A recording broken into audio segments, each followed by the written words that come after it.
Welcome to the Slop Temple. We pray this video helps. You start by removing all power and grounding yourself.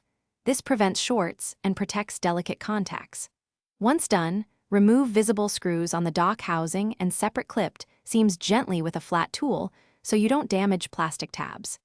Make sure to keep screws organized by location and photograph each step for reassembly.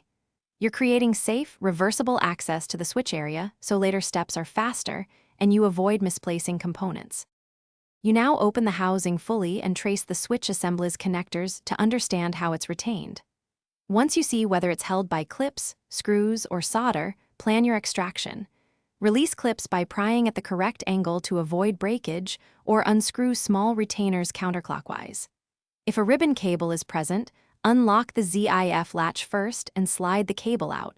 This prevents tearing. You're isolating the switch, so you can inspect or replace it. You fit the cleaned or replacement switch into its socket, aligning tabs and cable orientation precisely so contacts mate without force.